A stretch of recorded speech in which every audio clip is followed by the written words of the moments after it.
3 things no one tells you about a spiritual awakening. What's going on, guys? It's Justin. Welcome to the channel. I'm actually it's a really lovely day, so I'm just out here in the woods, just kind of checking it out. But I wanted to talk to you guys about 3 big things that no one tells you about a spiritual awakening. And so without further ado, let's just get to it. So the first thing that people don't tell you about is that, or maybe you've experienced this yourself, I know I have, but the first thing is that you start to have this weird break in reality where you start questioning everything that you've ever been told, taught, think. By the way, it's really gorgeous out here. Sun's behind me, but hopefully it doesn't mess with the lighting too much. But let me give you an example. So the first thing that happened to me was, you start studying and you start learning so quickly. And something that, that I had a hard time coming to terms with was the fact that everything I had ever been told felt like a lie.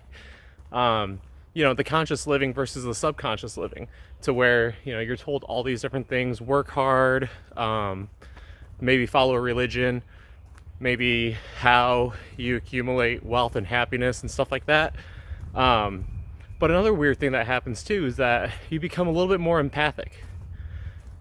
So I could tell when my friends or family or coworkers, when they weren't actually truly happy.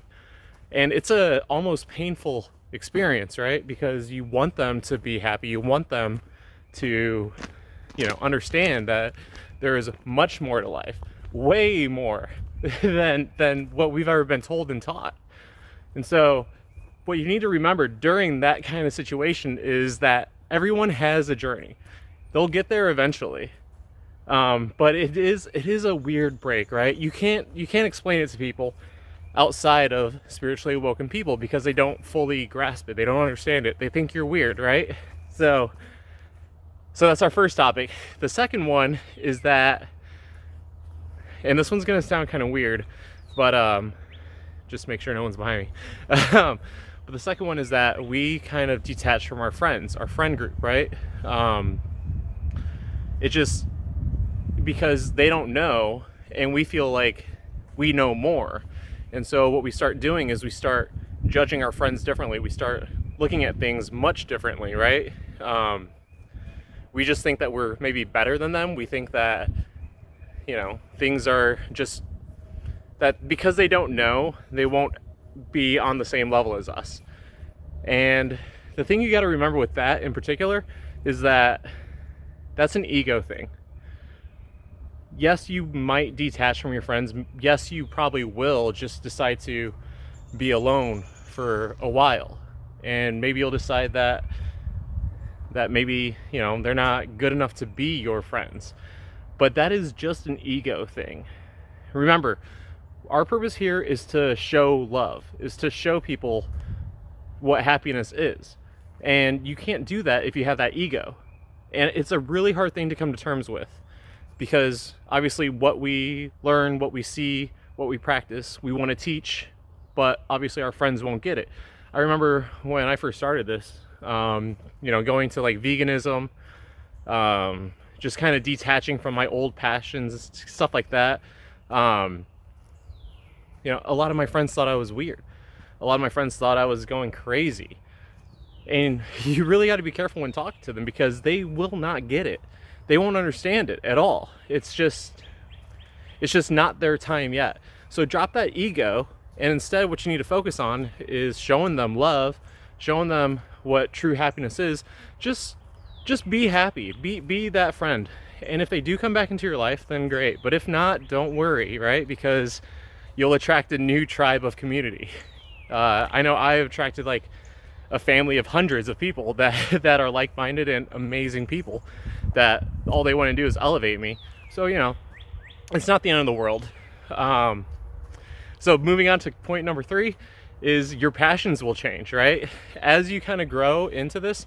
Also, it's just really gorgeous today. It's a little cold, but really beautiful. But the one thing that I've been noticing a lot lately is that my passions are changing. So I used to be big into gaming, used to be big into you know, socializing, hanging out with my friends.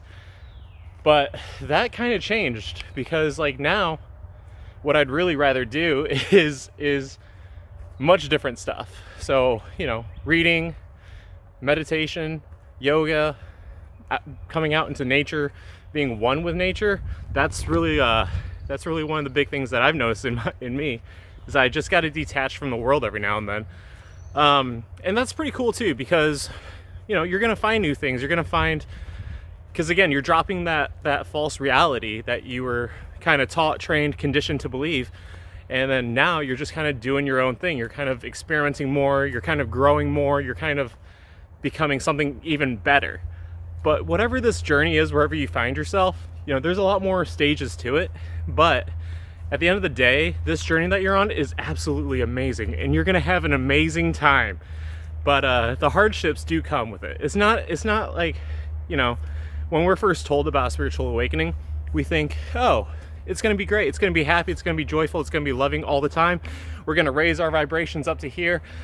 But the reality of it is that there is some hardships, right? It's just like in the Matrix, red pill, blue pill. You know, blue pill, you can just continue living this thought that is just happy, peaceful, and yeah, it can be great. But the reality of it is that there is hardships, there's truths, and truths hurt, right? Especially when they start challenging. Sorry, that's my Illinois.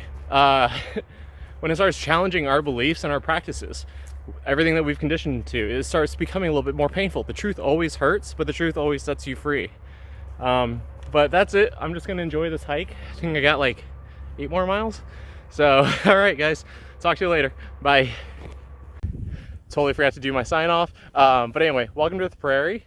So yeah, Illinois has got tundra and prairie. But if you learned anything, if you enjoyed the video, or if you just enjoy my content in general, feel free to smash that like button, hit that subscribe and notification bell, because I'm dedicating this year to making it your year the best year yet.